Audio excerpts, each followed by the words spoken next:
I think that we all agree that sex is an important part of being healthy overall. So try to think about what do I need to show up as the strongest, most intimate, most passionate sexual being, and then do some of those steps. You're going to see that it's going to change your sex life and change your attitude toward sex and certainly enhance your relationship with yourself and your partner.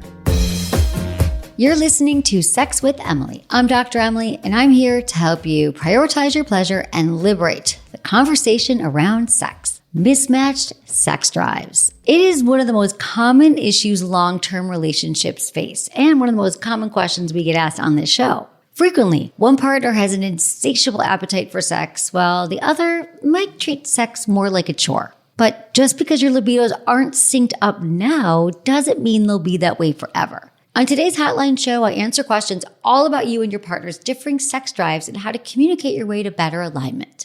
From a caller who misses the drama and excitement their sex life once had, to another whose partner's medication has caused his desire to be depleted. I'll break down step by step how to broach this sensitive subject, because if left unaddressed, issues around sex can be fatal to a relationship, and working through it will only make you and your partner stronger. Intentions with Emily for each episode. I want to start off by setting intention for the show, and I encourage you to do the same. My intention is to help you work through all imbalances in your relationships, because with the right mix of communication and empathy, you and your partner can build a more resilient and sex-filled relationship. Please rate and review Sex with Emily wherever you listen to the show. My new article, Best Sexy Stocking Stuffers 2022, is up at sexwithemily.com. Check out my YouTube channel, social media, and TikTok. It's all at Sex with Emily for more sex tips and advice. If you want to ask me questions, leave me your questions or message me at sexwithemily.com/assemily or call my hotline, 559-TALK-SEX or 559-825-5739.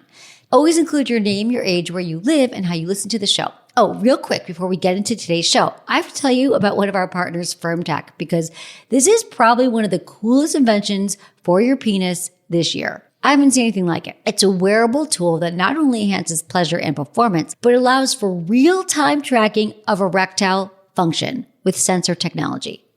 Think of it like a Fitbit for your penis. Because listen, we know how common ED is, but the causes vary from penis to penis.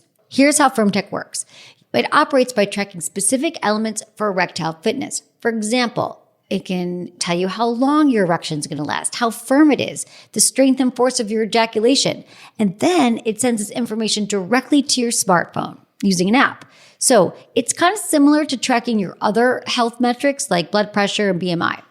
So then they create this database of metrics, and you can compare your data to other people of a similar age. So you're not just looking at your own data in a vacuum, but you're actually learning valuable data with other users to understand what steps you should take to have healthier erectile functioning. This technology helps you understand your threshold. So here's an example. Let's say you're at a party and you definitely want to have another drink, but you also want to have sex afterwards. Well, there's going to be an alarm that's going to go off on your smartwatch that says, you've reached your limit, no more cocktails. Gosh, don't you wish we had that for many things? Don't you wish sometimes you just knew, why did I have another drink? Well, this is going to connect you in the right moment where you might not always be able to make the right decisions for yourself. It's like your best friend around your penis. And what I love about this, I've never seen anything like this. They have this level of gamification and quantification that makes sexual function that much more understandable, but also helps you so you can have more pleasure. Oh, one more thing. Because it tracks real-time metrics, the Firm Tech Ring can also assess the effects of medications, diet, exercise, and we already mentioned alcohol. If you want to check out the Firm Tech, go to myfirmtech.com. Use code Emily20 to save 20% off at checkout. That's myfirmtech.com. Use code Emily20. All right, everyone, enjoy this episode.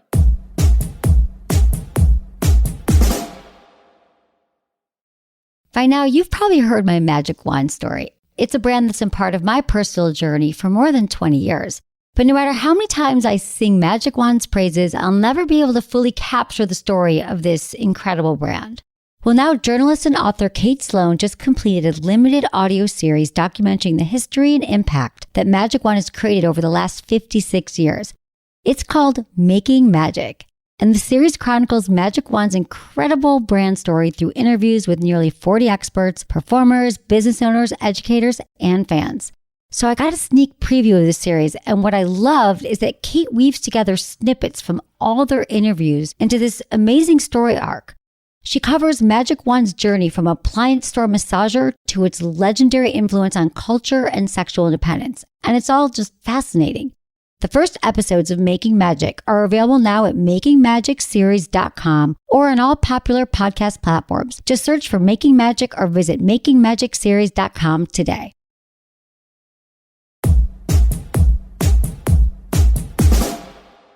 We have Ashley in Florida. Thank you for calling in. Tell me what's going on. How can I help you? So I am 36 and my boyfriend is 37. We have been living together for about 6 months. Dating for a year and a half. I would like to have sex more frequently.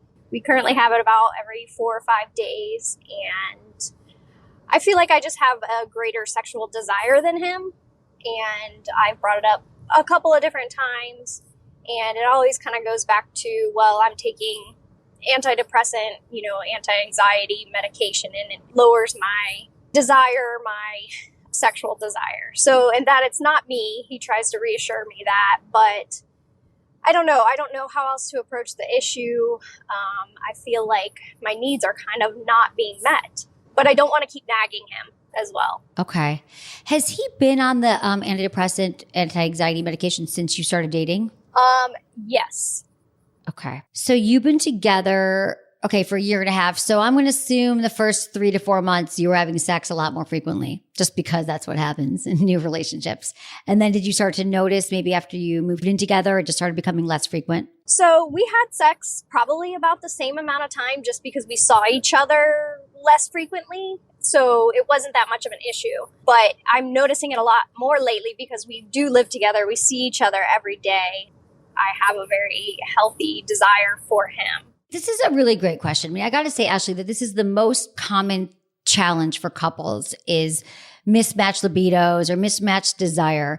And in every relationship, there is a high desire partner and a low desire partner. And the low desire partner actually has more of the power in the relationship because they're the one who's deciding when you're having sex, when you're not having sex. But this is a really common place. And most couples have some kind of challenge on it, some sort of spectrum here, right? And it sounds like for you, you are, voicing it with him and he's just like not into it, right? What does he say when you let him know that you would like to have sex more often? Because I get not wanting to be a nag. Does he ever say anything like, oh, I'd like to try? Or is he like, this is just how it is? What's his response? He's like, well, I would like for it to just happen naturally is generally his response. But the happen naturally is generally me initiating things. So I feel like sometimes I kind of get frustrated and I'm like, well, I'm just not going to initiate things and see how long it's going to go. But I don't feel like that's the right approach either. Right. It's not, but I understand that. When you initiate, what happens? I mean, he wants it. He does have that desire and we have a really great connection. So there's nothing, I don't feel like he doesn't have a desire for me. We have a really good connection. Let me tell you what's going on here. And this is really, really common. There's 2 kinds of desire. There's responsive desire and spontaneous desire.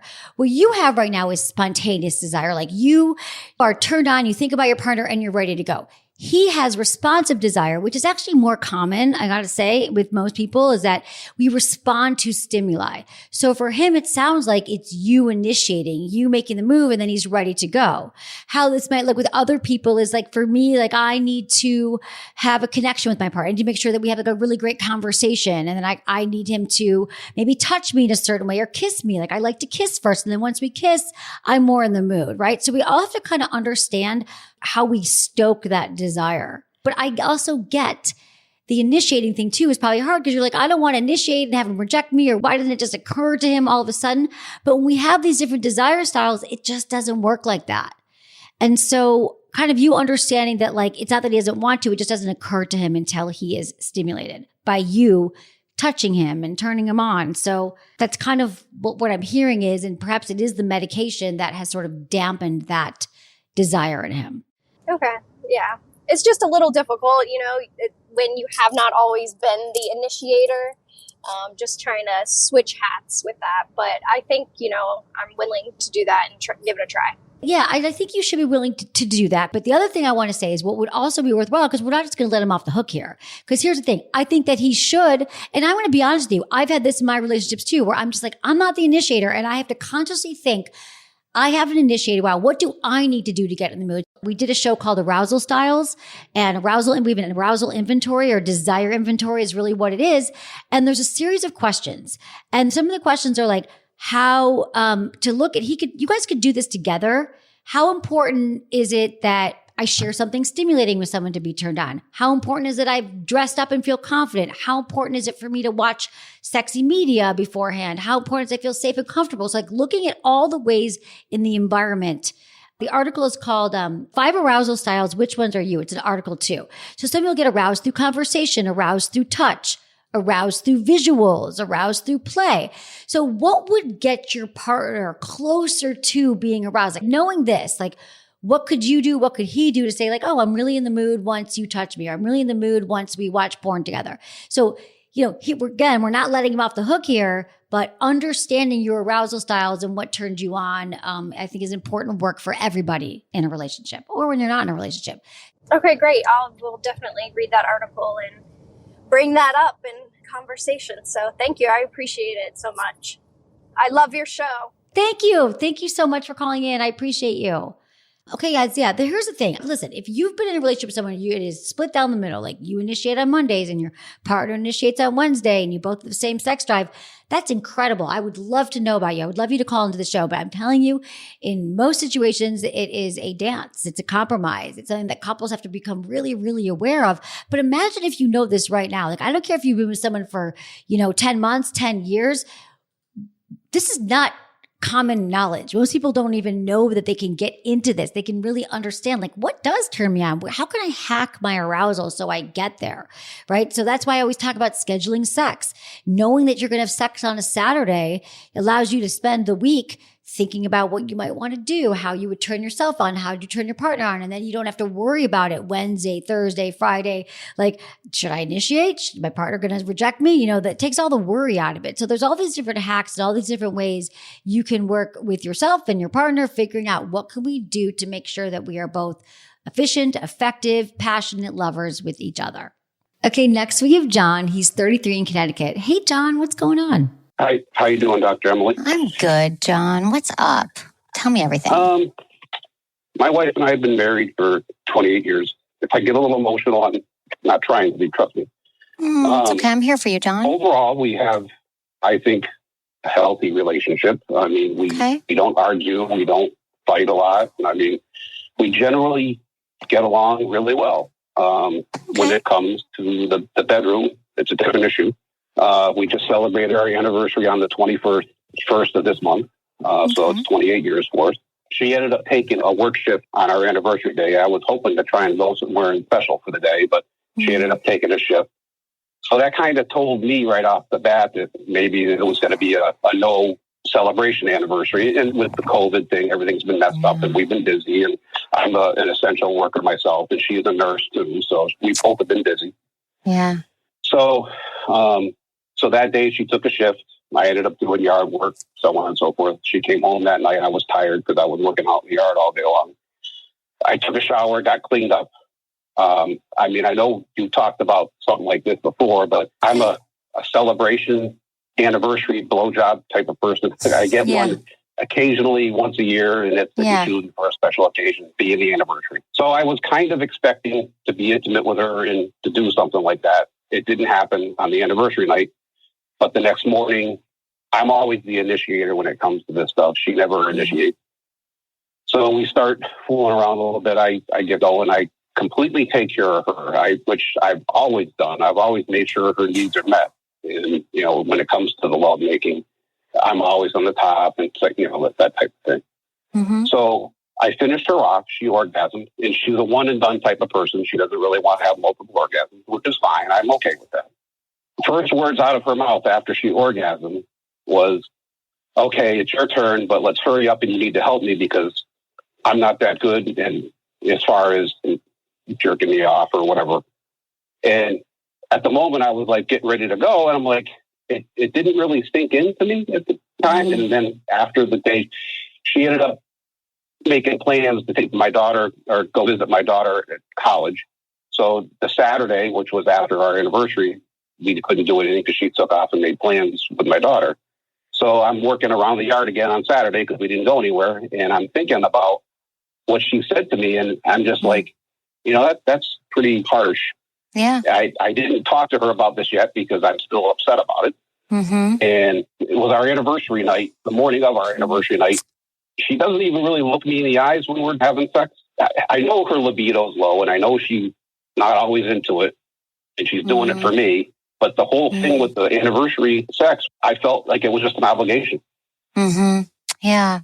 Have you felt like this before, John? Or do you think this is just sort of like the like time where you're just like, I'm done? We actually did go through counseling for about a year and a half. Okay. She was for it originally. I'm the one that initiated the counseling. She was for it initially, and I do have to say the counselor wasn't always on my side. She would, pick both sides out, and she would, one day I there's always two. Yeah, there's two in every situation. Of course.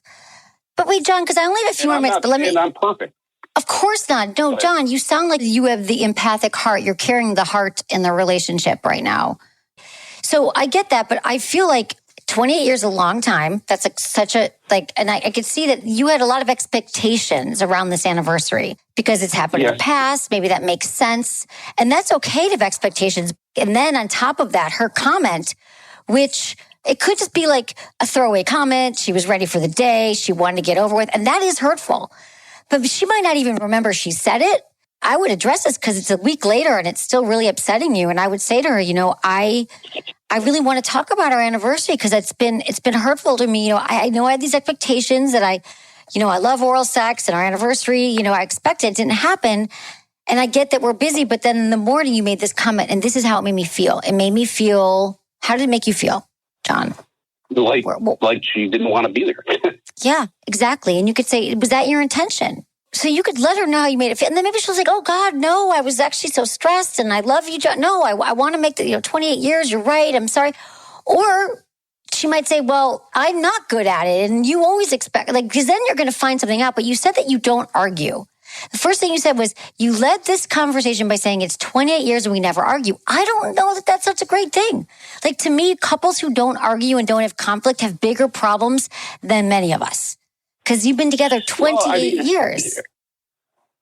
So maybe it's time for some conflict. To be a non-confrontational type of person. I mean, She tries to avoid controversy at all costs. Well, how's that going? I have to say that she's not an evil or spiteful person. I don't think she is. No, she's not. But it also. So, Jen, I'm not vilifying your wife at all. I'm just saying that right now you're craving some kind of intimate. You're craving your wife. I think you miss her and you want some love and attention and affection from her. And she's and you're not getting what you need, and that's it. And that's a lot.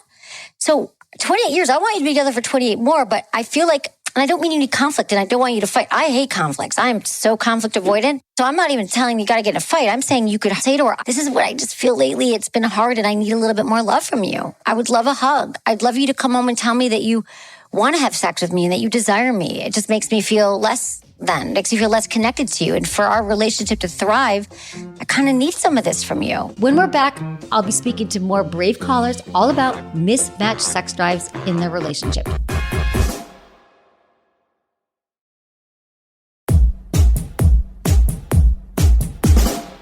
Let's talk to Laura, and she's 29 years old. Hi, what's going on? Thank you so much for calling in. How can I help you? I emailed you because basically I've been with my now boyfriend off and on since 2014. And in the beginning, I have always been laser focused on, I want a relationship with you. And we weren't always in alignment with that, and that led to some breakups. And I always felt like in the relationship, I was on the back burner. I felt like my role in the relationship was to support him and be there for him while he was in this very demanding sales career.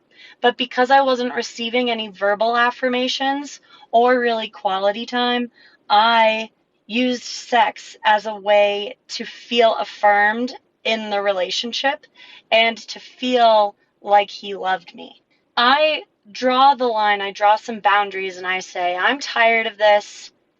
I'm not going to be treated this way anymore. You're not even treating me like a baseline good friend at this point. So I'm out. I'm done. So then about a month went by, and I don't know what happened, but that was 2 years ago. And now he's shown up every single day how I always wanted him to. And he still does show up so lovingly every day. But as far as our sex life goes, it's the opposite of the best case scenario, because before I was like craving it. I needed it because I needed that emotional gratification I got from it. Now that I'm in this beautiful, loving relationship, my libido's at 0, and I like think more about getting a good night's sleep and making sure that the plates are clean now that he's like here. Okay, that was very self-aware. I'm totally with you and following along.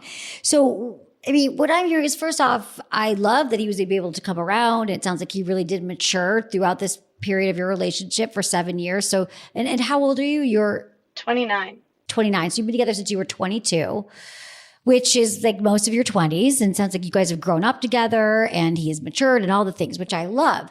First, just know that when you are with somebody for this long, that this is commonplace, that this is like, you guys are comfortable, you become each other's best friends, you're together all the time. It is really hard to keep that spark alive. Like what that spark is created by and why we have that spark is spontaneity. And when things are uncertain and when you have the newness and variety, right? So it's like variety, spontaneity, and novelty. Those are the things that we crave. Well, when you're with someone for 7 years, it's really hard. You have to like make an effort to create that. Like, how do you do? Are you guys living together? Yeah.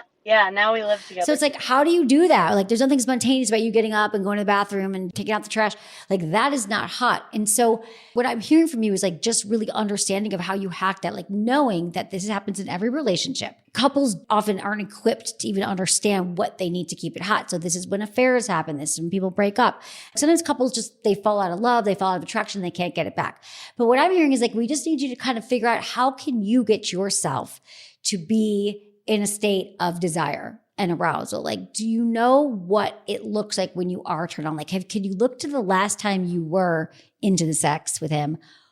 I feel like now I'm chasing the high of the drama that was in the tumultuous part of our relationship. I know that that's when I was like most turned on all the time. And now, like, we'll have sex, but it's like so much more loving, which is nice, rather than like really hot, Well, that's what makes so much sense too. Like that drama, like literally you're having adrenaline and the dopamine and it's exciting. Like you have chemicals in your brain that are wired around your arousal and your initial desire with your partner, initial attraction to was built upon drama. Is he in? Is he out? Is he going to show up? Is he not? Does he want me? Does he not want me? And now you got him. You're like, eh. So I also have a question for you. Is like, are there other things? Like, do you think he's your life partner? Like if we could get this sex going again, you want to be with him. Like he's your guy. Mm-hmm. Okay. So this is such great news. I love this because sometimes people, I'll ask that like, well, this happened or he cheated or I don't like the way he does all these things. But no, you're just saying like, I got to stoke my arousal and desire. So have you talked to him about this before? Yes. I listened to the episode about your dream fantasy or like your fantasy narrative and then coming up with how do you want to feel when you're having sex? And I actually talked to him about that. And this is also my situation. He's so down for anything. Like, he's down to have the conversations. He's down to do whatever I want. But then part of me is like, well, that's like, blah. That's not hot. He's not the edge. You want the bad boy or whatever it was. That's what you're craving. Yeah. But I love that you know this about yourself. Do you respect him and how he is? Like, going to be honest with you, like how he moves through life and how he is with his friends and work? Or like, I think so. Yeah. Okay. Does he lead you sexually? Does he initiate? Do you feel like you're craving more of a aggression from him or more of like taking charge sexually? I think I might, but I fear that he initiates less now because I may have rejected him one too many times. And now it's in the back of his mind. I'm probably just going to get rejected again. Balls in Laura's court. Like, whenever she's ready to go, then I'm down. Until we reach this equilibrium again, it's my turn to do the initiating. I just don't feel this, like, sexiness, this drama, you know? When do you feel the sexiest? Or do you feel that right now? I don't, but I did just go on a trip with all my girls. People hit on me, and I felt so scandalous, but I kind of loved it, you know? And I did feel sexy. And I came back and I immediately initiated sex with my partner because I was like feeling myself again. So sometimes that's really common. We get out, we take a break from a partner. A lot of people do report that their best sex or their most drive comes when they're on vacation because they don't have the stressors of the dishes in the sink and work. And so I think that this is really like a you thing. How can you start to create scenarios where you are going to feel turned on, where you are going to feel your best self? And so maybe it's making plans or date nights or getting out of the house and doing things with him, seeing him at a party with all your friends and like being out in public and then coming back together at the end of the night, putting things in place that are going to make you feel the most aroused and the most turned on by him and by yourself. The other thing about it is like sex begets sex. So when if you masturbate, do you think sexy things? You got to keep our pilot light lit because once it goes out, it's really hard to get it back again. It just takes a little bit more work. It's like going to the gym. Like you can go every day and you feel amazing, but then you stop for a week and you're like, oh God, this is so painful. Maybe it's like, doing our yes, no, maybe list on the website and you guys together, even though I know he's down for everything, but really finding one thing like, you want to tie me up? I've wanted to be tied up. And then you go out and get some bondage gear and you get a hotel room for a night, or you go to you go somewhere out of your house and you create a scenario that creates new like synapses firing around your sex life. You want to get a different pattern going that's like out of this drag of the pandemic and being together. I'm just assuming that's what it is. Like you've got set in your routine and your ways. And, there's always going to be a show to watch and there's always going to be dishes to do. And there's always going to be things like that in your life. Like, I'm just going to tell you, like eventually if you have kids, maybe like there's going to be kids crying. Like that's going to be the reality. But saying like, okay, I'm in this rut now and I'm going to try to figure out all the things I need to do to show up, be sexual, and to feel good. Like for me, I know it's like working out, breathing before I see my partner, having a split between the end of the day and the time I see my partner, because otherwise I'm like rolling over from work. And even though I'm talking about sex, I'm not in the most, turned on space. So I need to like do certain things. I think most of us get into places where we're just not always turned on. We've got other things going on. So it's like hacking that for yourself. For you, you need to like go out and feel great. Like that's what you're going to need. So then you start collecting this data right now, and that's going to change. It could change in a few years, but right now, even if you just know a few things that you need to feel like you are a sexual being, that you're going to start to like stoke your own desire and arousal again. I used to get glam all the time. I used to like get dressed up before I even saw him. And that's probably what happened on the trip. I got dressed up every day. Even if it's like an everyday glam, it probably is just like my little routines. And to be totally transparent, I feel like even my masturbating has gotten really efficient, for lack of a better word. This is all such good information. And honestly, I'm in the same boat. I work from home. Like I was like, I have to start putting clothes on. Like I'm going to put my shoes on. I'm going to put pants on. I'm going to leave in the middle of the day because it's so comfortable. And then I don't feel at all, I didn't want to see people. So I don't want to see my partner. So like I'm in the same boat. I think a lot of people are. I've been like wondering, like it's just really hard. It takes effort. Before I used to get glam for work, and now I really need to get glam for my partner and for myself. Yeah, because you're going to start to feel good too. You realize that once you do it and once you get glam again, you're like, oh yeah, I feel good. I've made the effort, right? And then for your partner too. Because yeah, he loves you however you are, but I'm sure when you make the effort, it's like, oh, look at you. It's just we want to see our partner in a different light. Mm-hmm. Definitely. Thank you so much. You're so welcome. It was so good to talk to you. I appreciate you calling in. Let me know how it goes. I just want to say that, remember when people say like sex takes work, it always bums me out because like people are like, well, I don't want sex to be work. It's supposed to be so hot and amazing all the time. Well, why don't we just say it's an exercise? Sex takes some consciousness. Sex takes some mindfulness, takes some intention to be a great lover to your partner, to yourself. So just once we all know that, we know there's some things I have to do here to show up sexually. It's not always going to be so easy, but that's okay. I think that we all agree that sex is an important part of being healthy overall. So try to think about like, what do I need to show up as the strongest, most intimate, most passionate sexual being? And then do some of those steps. You're going to see that it's going to change your sex life and change your attitudes towards sex and certainly enhance your relationship with yourself and your partner. We have Abby, 31, in Virginia. Thank you so much for calling. Tell me what's going on.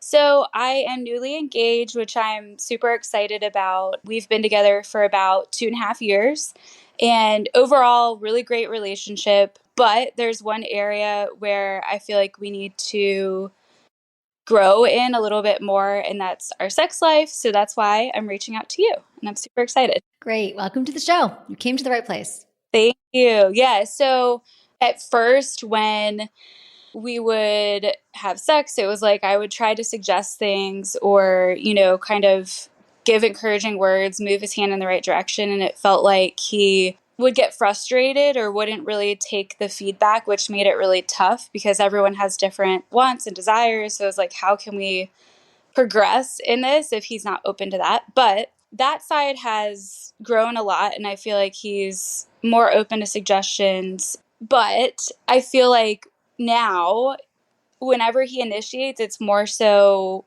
what he wants. And once he gets what he wants, that's it. There's not really much foreplay. There's not much pleasure, honestly, that I'm getting out of things on my side. And I'm not quite sure how to shift that. I like to assume that most of our partners want to be great lovers to us, that they did not get into a relationship saying, you know what, I'm just going to care about my needs and not my partner. So 100%, I'm sure that he's like, wants to do what he can. But we have to remember when it comes to sex specifically, is that first, it's really hard to take feedback, especially because most people, we don't even talk about sex, right? We don't know how to share what we want. And so it sounds like he's been more open to that. But still, when it comes to the execution of it, he's not quite sure what to do. And in the moment when we are in a heightened state of arousal and we have all our hormones are flaring and we're feeling so aroused and turned on, it's kind of hard sometimes to make rational sense and kind of be stopping and thinking like, what did she say she wanted? And I'm really turned on right now. So let's get going. I love the compliment sandwich approach where you are giving feedback. The bread's like 2 compliments and 2 affirmations, but in the middle there in the meat is you're giving some suggestive feedback. And so I would start by saying, I've noticed, like, I love that when you are making these efforts when we're together to do things for me that turn me on. And then the feedback would be, but I've noticed that sometimes there's these moments where we're having sex and I'm not quite getting what I need from you, and then give him specific steps. Again, you might have already done that, or let him know specifically what you need. Do you know what you need? And what are those things? Yeah, I mean, I think more foreplay in general. He tends to just jump straight into it, which I feel like from listening to your shows, a trend. And just, I mean, even he doesn't really want to kiss a lot or like explore the body. It's like, let's get straight to it. That doesn't really work for me. So then it turns to me not really wanting sex as much and feeling like I'm not getting anything out of it. So why would I want it? Which really sucks. Yes, this is very common. You've been listening to the show. It's not just a trend. It's literally what has been happening since the beginning of time. What we have to understand is this is also an education thing. So he needs to understand and needs to learn that for vulva owners, the majority of vulva owners, if you think about it this way, we are like slow cookers, right? And if you have a penis, you're more like a frying pan. It takes us a while to get turned on, to get aroused. And we can't just go from 0 to sex. If he understands the mechanics of it, that we're talking about biology, physiology, we're talking about, this is just the way, like you actually requirement, like foreplay is not just a light suggestion, it's actually a requirement. And that you don't feel aroused, your body's not getting turned on, and you won't be ready to go unless these things happen. You could even ask them. So like I've noticed, like I know we've talked about this before, and like the last thing I want to do is to be a nag. But can you let me know, like, what happens in the moment? Like, let's break it down. Like, what could I do to help you here? If it doesn't happen again, and I want you not to get frustrated, Abby, because this might take another time. You might have talked about it tonight, and then talked about it in a week from now or a month from now. It takes, again, long time to build a new habit.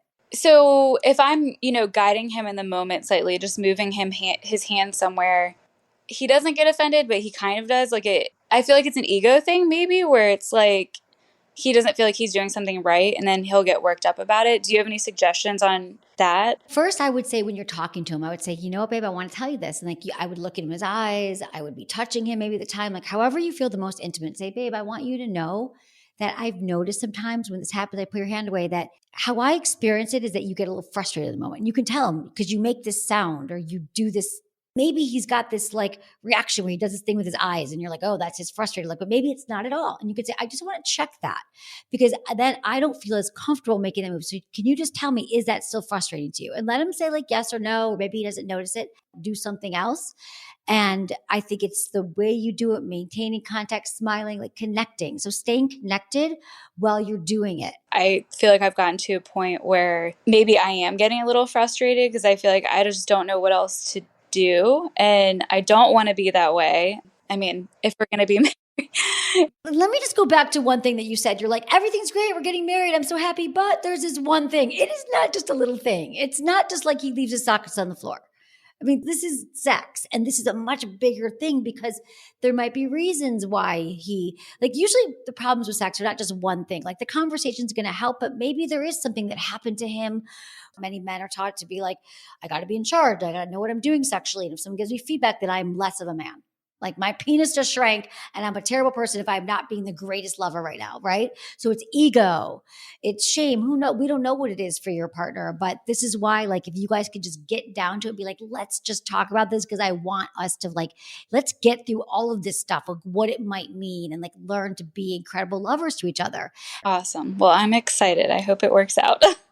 I am too. I'm excited for you too. I think you're on with some important information. So I would love to know how it goes. I feel good about this. I feel like he's probably going to be able to listen in a way that maybe before he just felt shame.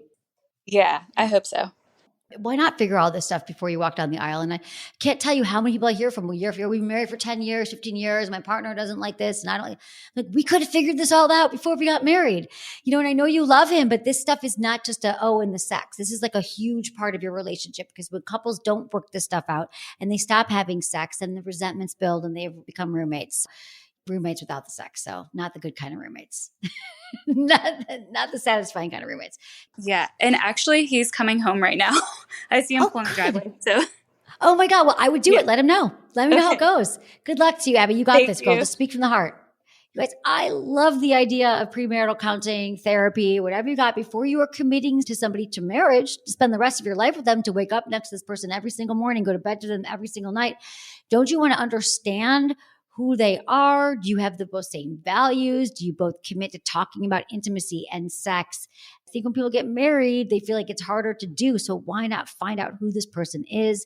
Are you on the same page? I don't think it's ever too soon to get some help with understanding how you guys are going to communicate and go forward and understanding how you both feel about your sex life. Do it now.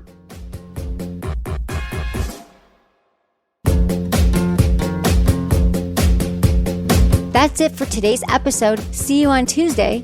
Thanks for listening to Sex with Emily. Be sure to like, subscribe, and give us a review wherever you listen to the podcast and share this with a friend or partner. You can find me on YouTube, Instagram, Facebook, and Twitter at Sex with Emily. Oh, I've been told I give really good email. So sign up at sexwithemily.com. And while you're there, check out my free guides and articles for more ways to prioritize your pleasure.